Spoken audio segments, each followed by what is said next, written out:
Marilah kita bersyukur kepada Allah Subhanahu wa taala atas berkat nikmat dan karunia yang diberikan kepada kita, sehingga kita masih dapat melaksanakan ibadah sholat Jumat secara berjamaah dalam keadaan sehat baik jasmani maupun rohani. Allah Subhanahu wa Ta'ala tidak banyak menginginkan kepada kita atas segala nikmat yang diberikannya kepada kita. Tentu saja kita tidak menyadari bahwasannya kita sendiri tidak mampu untuk menghitung nikmat Allah Subhanahu wa Ta'ala yang diberikannya kepada kita. Di dalam Al-Quran juga ditegaskan, wa in ta'uddu ni'matallahi la tuhsuha. Apabila kalian ingin menghitung nikmatku, kata Allah, tentu kalian tidak akan bisa. Namun di semua nikmat yang diberikan oleh Allah Subhanahu wa Ta'ala kepada kita, tidak banyak yang diminta oleh Allah Subhanahu wa Ta'ala, melainkan satu hal, yaitu syukuri atas nikmat yang diberikan kepada kita. Kemudian dalam ayat yang lain ditegaskan, apabila kalian bersyukur atas nikmatku, kata Allah, maka akan aku tambah nikmat tersebut. Dan apabila kalian kufur atas nikmat yang kuberikan kepadamu, maka ketahuilah azabku sangatlah pedih. Ma'asyiral muslimin sidang jemaah Jumat rahimakumullah. Jangankan kita, umat Rasulullah SAW yang imannya begitu lemah, Nabi Muhammad SAW yang sudah dijamin kesuciannya, yang sudah dijamin keselamatannya baik di dunia maupun di akhirat. Di dalam sebuah riwayat ditegaskan oleh istri beliau bahwasanya Rasulullah SAW yang sudah dijamin kesuciannya dan dijamin keselamatannya baik di dunia maupun di akhirat, ia beribadah di malam hari sampai kakinya bengkak.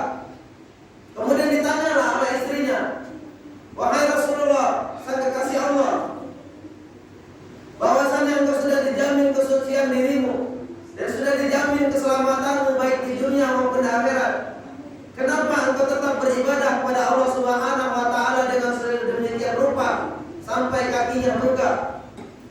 Kemudian Rasulullah SAW dengan senyumannya, ia menjawab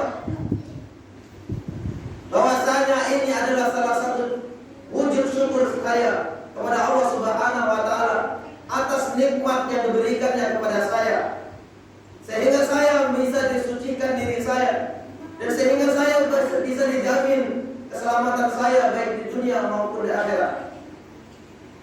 Kaum muslimin sidang jemaah Jumat rahimakumullah, di dalam riwayat ini bahwasanya seorang yang sudah dijamin oleh Allah Subhanahu wa Ta'ala tetap mensyukuri atas nikmat yang diberikan kepadanya.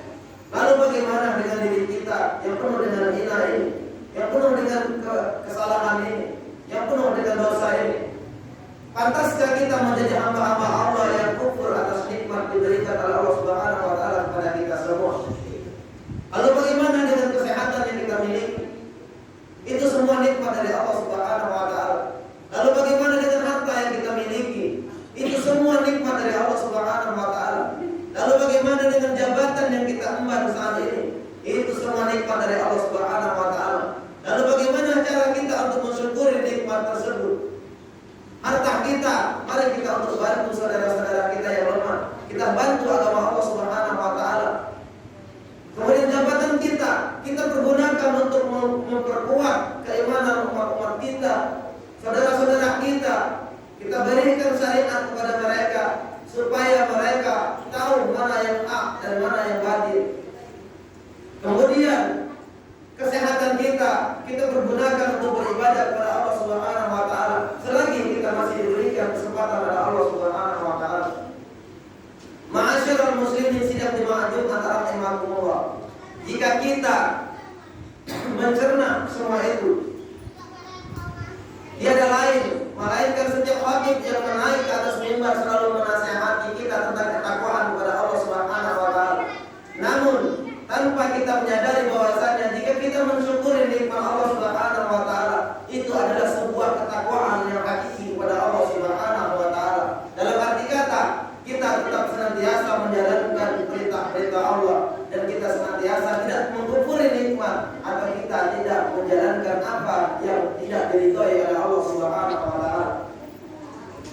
Ma'asyiral muslimin sidang jemaah Jumat rahimakumullah.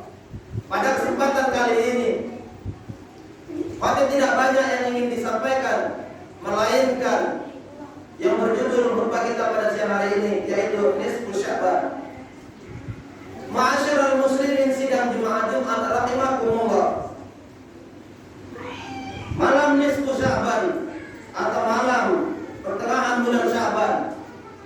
Mungkin kita mengetahui bahwasanya pada hari ini kita masuk kepada tanggal 8 Sya'ban. Namun tidak lama lagi kita akan menjumpai nisfu Sya'ban. Oleh sebab itu, tepatnya malam tanggal 15 bulan Sya'ban adalah malam yang penuh dengan berkah dan kebaikan. Maka mari kita, tidak mengherankan jika kaum muslimin seluruh dunia ini, di kota maupun di pelosok, desa atau semua tempat, mereka sangat antusias menjamu kedatangan malam nisfu Sya'ban.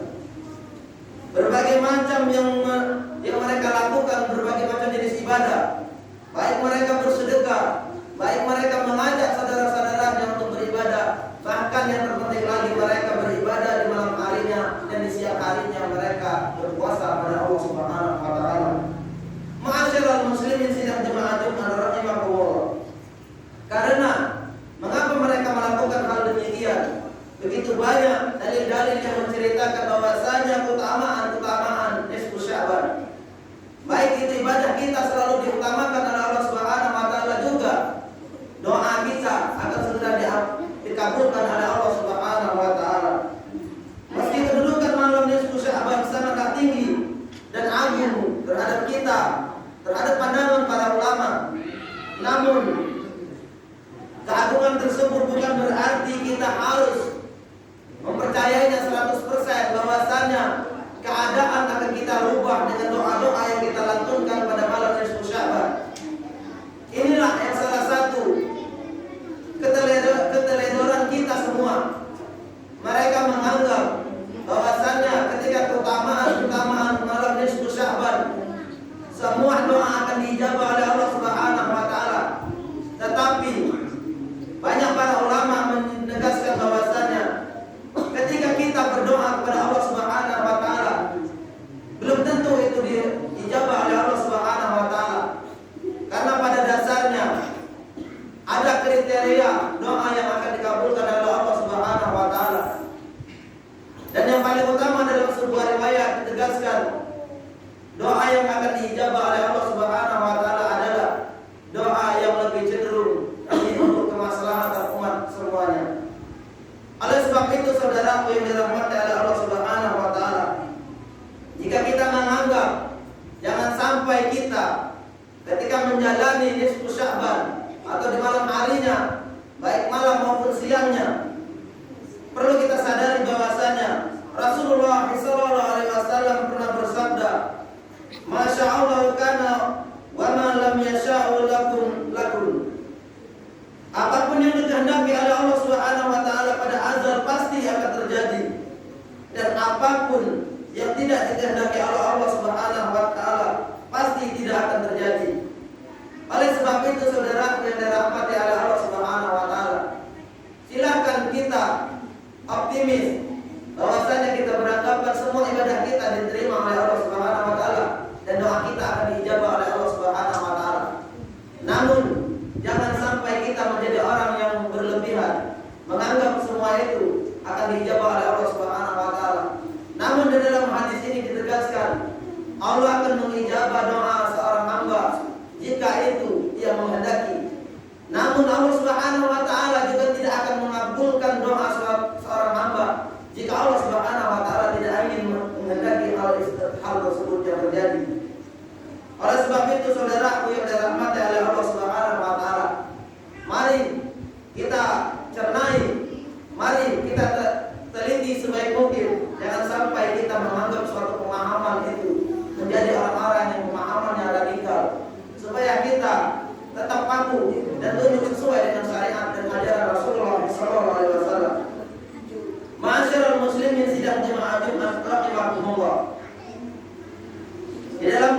di dalam hadis yang lain juga ditegaskan bahwasanya fiha yaqrabu kullu amrin hakim. Pada malam itu dijelaskan bahwasanya segala urusan yang telah ditentukan oleh Allah Subhanahu wa taala dengan pasti.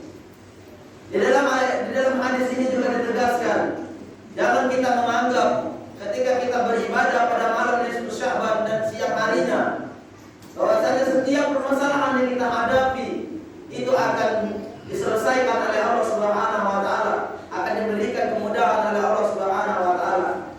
Namun jika semua itu kehendak diri kita sendiri dan demi kepentingan diri kita sendiri, tidak ada kemaslahatannya untuk umat, maka belum tentu itu juga akan terjadi oleh Allah Subhanahu wa taala atau diberikan suatu kemudahan dari Allah Subhanahu wa taala. Karena Allah Subhanahu wa taala telah berjanji bahwasanya Allah akan memberikan suatu kemudahan kepada hamba-Nya, melainkan orang yang senantiasa mengutamakan ketakwaan kepada Allah Subhanahu wa taala. Wa may yattaqillaha yaj'al lahu makhraja. Barang siapa yang benar-benar bertakwa kepada-Ku, kata Allah, maka akan Aku berikan jalan keluar bagi setiap kesulitannya. Bukan berarti kita menganggap nisfu Sya'ban nanti adalah suatu penyelesaian terhadap semua masalah yang kita hadapi dalam kehidupan kita sehari-hari.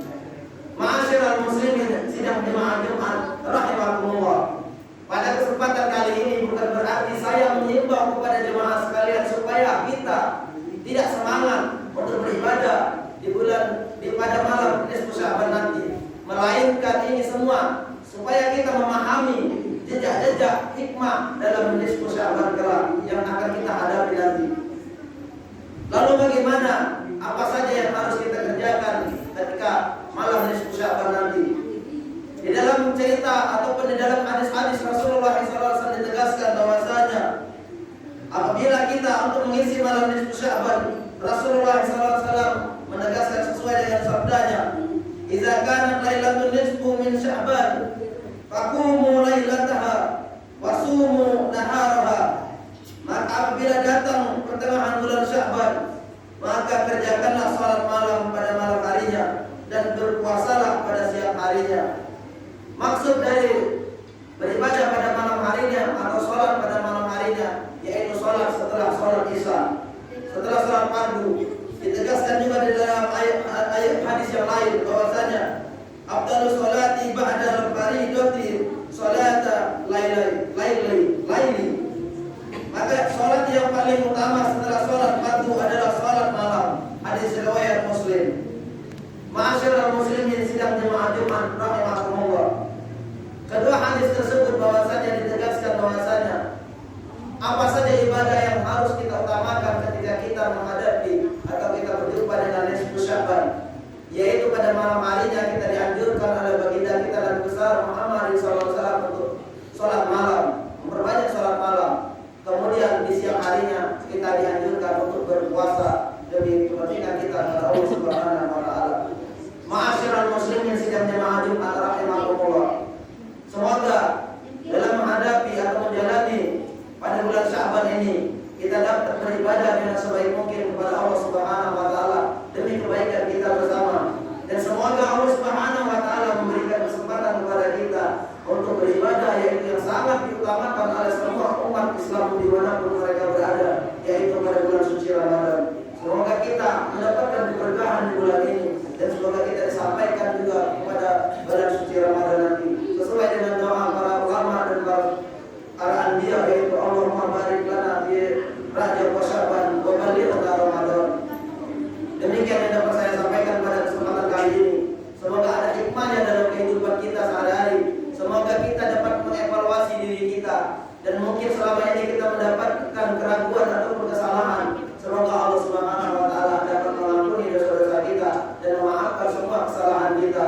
Semoga kita dapat beribadah kepada Allah Subhanahu wa taala dengan sebaik mungkin. Dan semoga Allah Subhanahu wa taala memberikan keberkahan pada bulan Sya'ban nanti. Dan semoga kita disampaikan kepada bulan suci Ramadan. Amin amin ya rabbal alamin. Barakallahu li wa lakum fil Qur'anil azim. Wa nafa'ani wa iyyakum bima fihi minal ayati wa zikril hakim. Wa taqabbala minni wa minkum tilawatahu. Fastaghfiruhu innahu huwal ghafurur rahim. Allahumma shalli ala sayyidina Muhammad.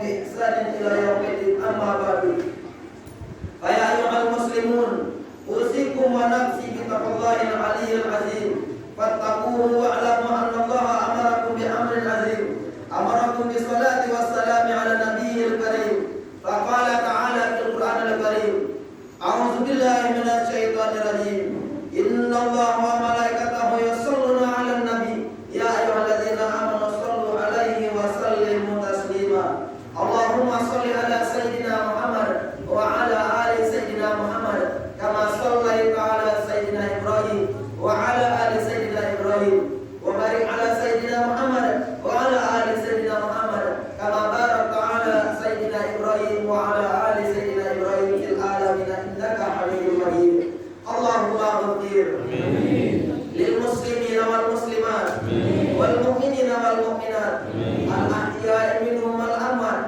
إنك السميع القريب مجيب دعوة يا قاضي الحاجات اللهم تقبل دعاء إنك أنت السميع العليم وتب علينا يا مولانا إنك أنت التواب الرحيم اللهم بارك لنا في شعبان وبلغنا رمضان اللهم بارك لنا في شعبان وبلغنا رمضان اللهم بارك لنا في شعبان وبلغنا رمضان ربنا ظلمنا أنفسنا وإن لم تغفر لنا وترحمنا لنكونن من الخاسرين ربنا هب لنا من أزواجنا وذرياتنا قرة أعين واجعلنا للمتقين إماما ربنا لا تؤاخذنا إن نسينا أو أخطأنا ربنا ولا تحمل علينا إصرا كما حملته على الذين من قبلنا ربنا ولا تحملنا ما لا طاقة لنا به واعف عنا واغفر لنا وارحمنا أنت مولانا فانصرنا على القوم الكافرين ربنا آتنا في الدنيا حسنة وفي الآخرة حسنة وقنا عذاب النار عباد الله إن الله يأمركم بالعدل والإحسان وإيتاء ذي القربى وينهى عن الفحشاء والمنكر والبغي يعظكم لعلكم تذكرون فاذكروا الله العظيم يذكركم واسألوه من فضله يؤتيكم ولذكر الله أكبر أقيموا الصلاة